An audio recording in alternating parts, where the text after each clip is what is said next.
Bueno, Shalom, ¿cómo están? Bueno, la Haftará está en Josué 2, del 1 al 24. Ustedes me dicen cuando lleguen. Una manito, ¿eh?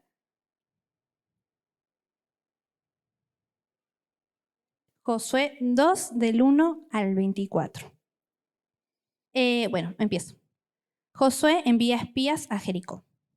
Desde Sitín, Josué, hijo de Num, envió en secreto a 2 espías y les dijo: vayan y hagan un reconocimiento de esas tierras y de la ciudad de Jericó. Ellos fueron y entraron en casa de una ramera, de nombre Rahab, y allí pasaron la noche. Pero alguien los vio y fue a darle aviso al rey, y le dijo: debes saber que unos israelitas han llegado esta noche para espiar nuestra tierra. Entonces el rey mandó a decir a Rahab: saca a los hombres que han llegado a tu casa, pues han venido a espiar nuestras tierras. Pero ella había escondido ya a los hombres y respondió: es verdad que unos hombres vinieron a mi casa, pero no me enteré de dónde eran. Como ya era de noche, esos hombres salieron cuando ya se iba a cerrar la puerta de la ciudad. Y no sé a dónde se fueron. Si van tras ellos, tal vez lo alcancen. Pero ella le había dicho a los espías que subieran a la azotea y lo habían escondido entre los manojos de lino que allí había. Sus perseguidores se fueron por el camino del Jordán hasta los vados, y en cuanto salieron de la ciudad, se cerraron las puertas. Antes de que los espías se durmieran, la mujer subió a la azotea y les dijo: yo sé que el Señor les ha dado esta tierra. Todos los habitantes del país les tienen miedo. Por causa de ustedes están tan atemorizados que su ánimo está por los suelos.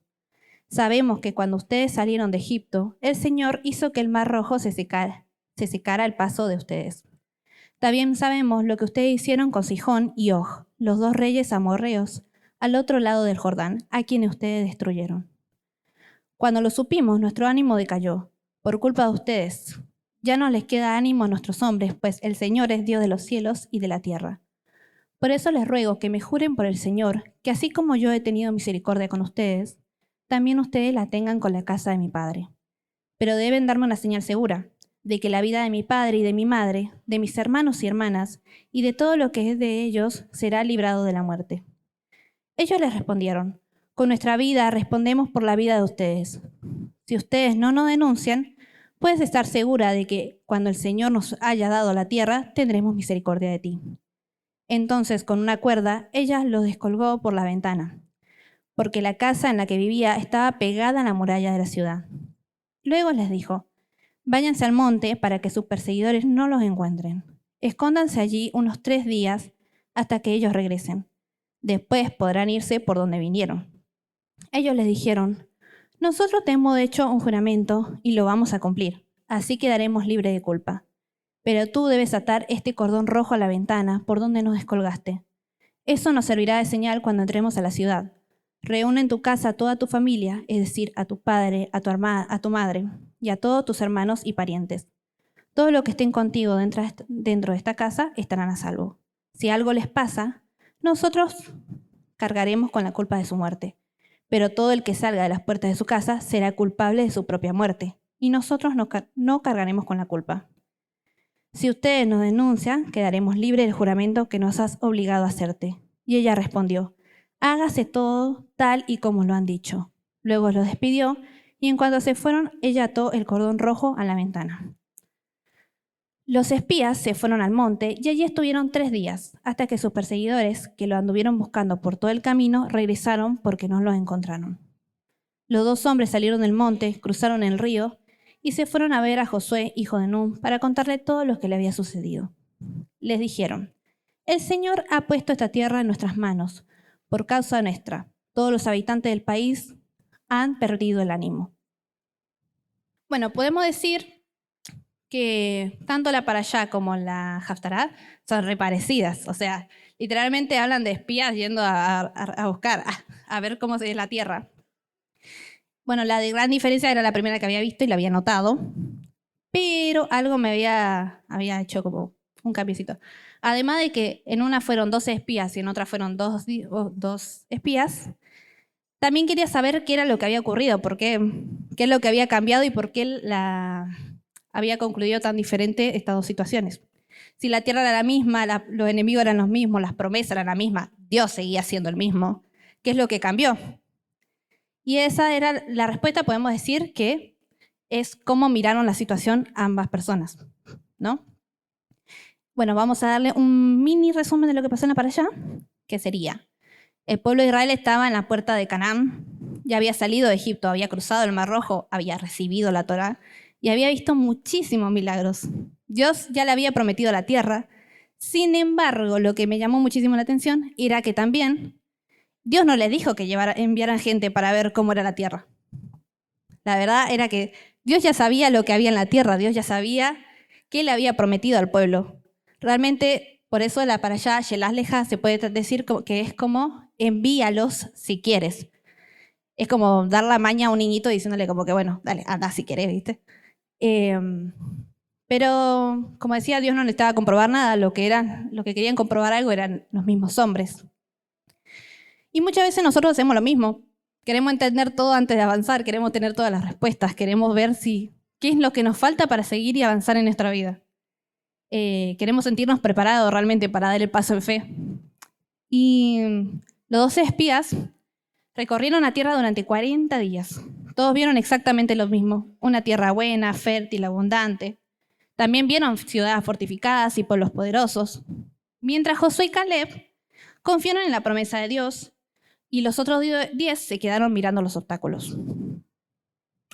Tanto el apóstol como el pastor nos estuvo enseñando en la semana con los estudios que mandaron, podemos ver que el problema no era lo que vieron, sino cómo interpretaron lo que vieron.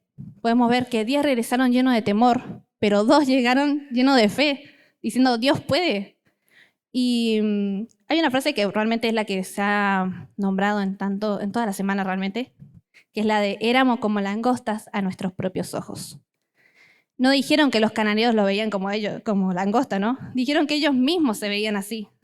Y ahí está la enseñanza más profunda de toda la parashá. Antes de enfrentarse a los gigantes ya se sentían derrotados por dentro. Ya habían perdido la batalla sin siquiera intentarlo. Y como consecuencia de la incredulidad, Israel permaneció 40 años en el desierto. Pero bueno, también no fue como un castigo más de, bueno, tantos que han habido de que el pueblo no confió en la palabra. Sino que sabemos que en el desierto también Dios nos prueba, y es un proceso para cambiar nuestra manera de ver las cosas. La tierra seguía siendo la misma, las promesas seguían siendo las mismas, Dios seguía siendo el mismo. Lo que tenía que cambiar era el corazón del pueblo. Porque Dios sacó a Israel de Egipto en una noche, pero sacar la mentalidad de esclavo de Israel lleva muchísimo tiempo. Aún eran libres, seguían pensando como esclavos. Aunque Dios le hablaba de promesas, ellos seguían sintiéndose pequeños. Aunque veían milagros, seguían confiando más en lo que veían sus ojos que en lo que Dios había dicho. Y cuando llegamos a la Haftará, pasaron 40 años. Moisés ya no está y ahora Josué es el líder del pueblo. Nuevamente aparecen espías, pero algo cambia. También aparece una persona que realmente es súper importante y sorprendente en la historia de Rahab, que era una cananea y no había visto las plagas de Egipto, no había cruzado el Mar Rojo, no había recibido la Torá ni había visto ninguno de los milagros. Sin embargo, cuando los espías le dicen algo impresionante, es que todos los habitantes de la tierra estaban aterrados. Podemos ver realmente que lo primero que, bueno, cuando me dieron la Haftará, hablé con mi mamá y era que son 2 perspectivas diferentes. O sea, podemos ver en la parashá cómo ellos se veían a sí mismos y cómo en la Haftará los enemigos lo veían a él. O sea, veían como que, pará, esta gente no es cualquiera, tienen a un Dios respaldándolo en todo. Y ahí te ponía a pensar como que, ¿cómo puede ser que Rahab tuviera más claro quién era Dios de Israel que las generaciones que había visto todos los milagros? Ella solamente había escuchado testimonios, pero creyó. Israel había visto milagros, pero dudó. Y ahí aparece uno de los contrastes más fuertes de la parashá y la Haftará. Mientras Israel se veía como una langosta, los cananeos veían a un pueblo respaldado por Dios. Mientras Israel se sentía pequeño, los demás reconocían la grandeza del Dios que estaba con ellos. Y lo más importante de Rahab es que su fe no se quedó solo en la decisión momentánea. Ella terminó siendo incorporada al pueblo de Israel y su historia continúa dentro del plan de Dios, llegando incluso a formar parte de la genealogía del rey David y también de la línea de Yeshua. Esto nos muestra algo también muy profundo, que es Dios no se limita por el pasado de las personas. sino por la fe que decide tener en él. Rahab pasó de estar fuera del pueblo a ser parte del propósito de redención. Y sinceramente, esta fue la parte que más me hizo reflexionar, porque muchas veces nosotros también nos vemos así. Pensamos que no somos capaces, que no estamos preparados, que nos falta conocimiento, que nos falta experiencia, o que no tenemos nada para aportar.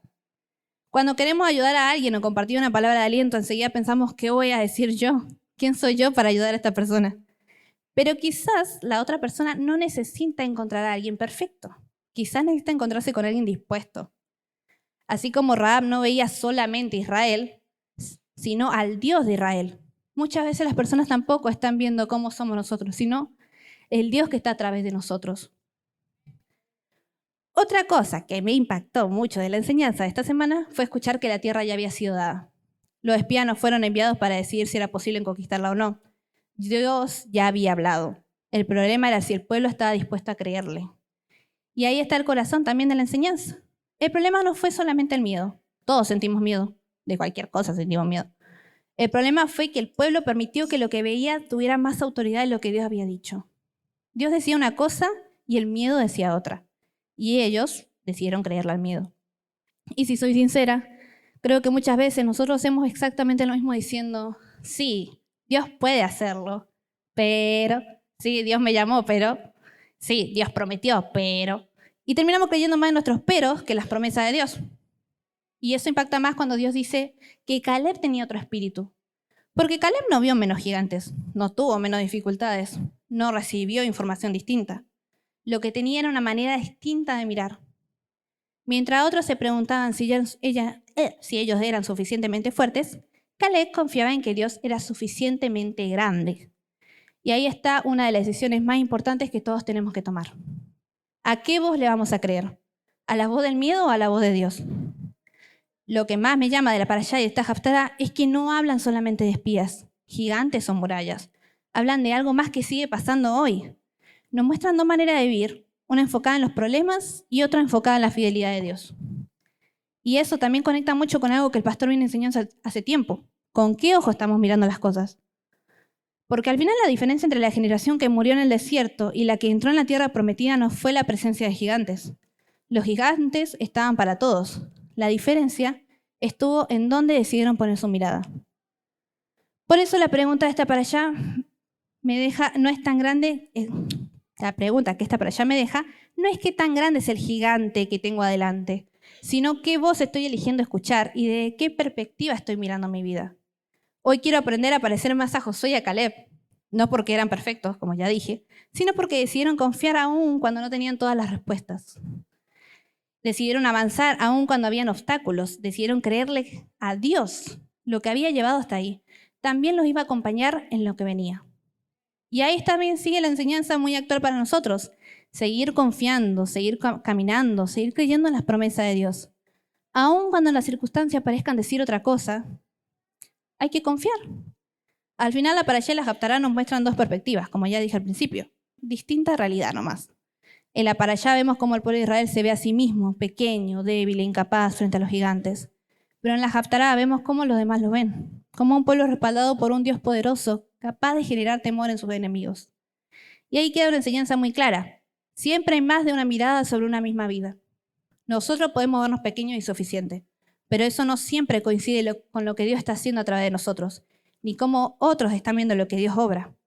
Por eso la pregunta no es cómo me veo yo, sino de qué mirada estoy viviendo. Yo lo quería llevar también a mi vida del hecho de... Siempre me tocan las haftarás que hablan así de cómo te ven los demás, cómo te ves vos mismo, ¿viste? Horrible. Siempre son re personales. La anterior me había hablado de cómo te comparabas con otra persona. Y esta era cómo te seguís viendo a pesar de que Dios sigue obrando realmente.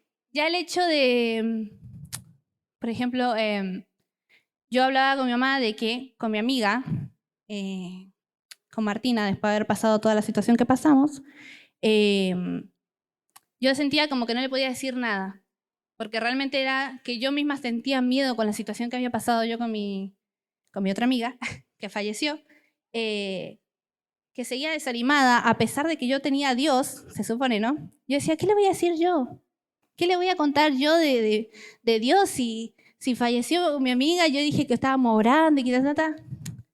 Y realmente no era el hecho de qué contarle, sino que si mi amiga decidía contarme algo realmente que no se lo contaba a nadie, no era porque, sos confiable nomás, sino porque sabe a quién le está contando las cosas, quién te está respaldando, qué luz te rodea.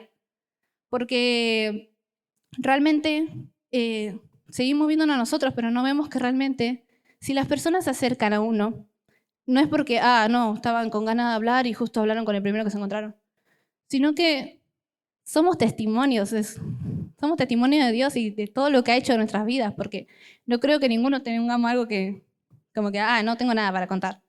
Yo digo, ya mi vida es un milagro, valga la redundancia del nombre, es un milagro, literal, porque yo antes no sabía cómo había nacido.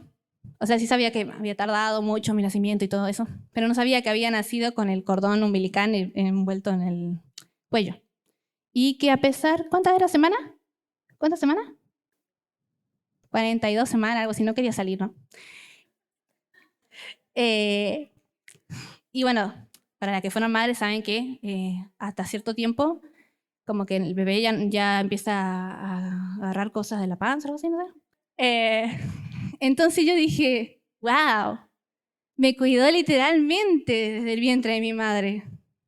Llegué no sé, llegué a la vida de, qué sé yo, Martina, por ejemplo, a hablarle a gente así.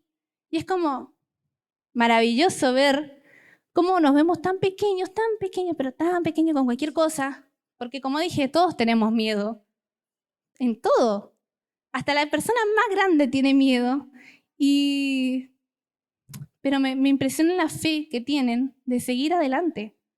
Y creo que eso estamos llamados realmente, porque ya nuestra vida es una respuesta a las naciones, como ya se han dicho, y dejar de vernos como una cosa pequeña, dejar de vernos como que hay gente mejor, porque realmente todos somos iguales a los ojos de Dios, en todo.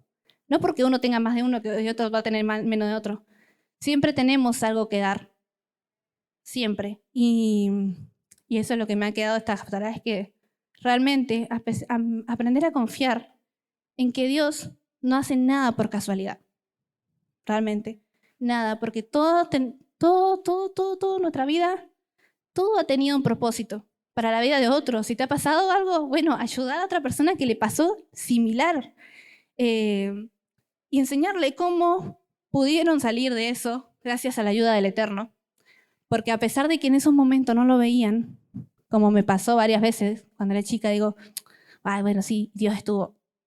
Y creer así, ver realmente que Él estuvo en cada pequeña cosita que pasó, que aunque a nosotros nos dolió, realmente pudo ayudar a otra persona a seguir su vida. Y la verdad es maravilloso como obra y cómo sigue obrando, porque si estamos acá vivos es por algo. Y si seguimos conociendo personas por algo también. Así que, bueno, con eso ya concluyó la Haftarah.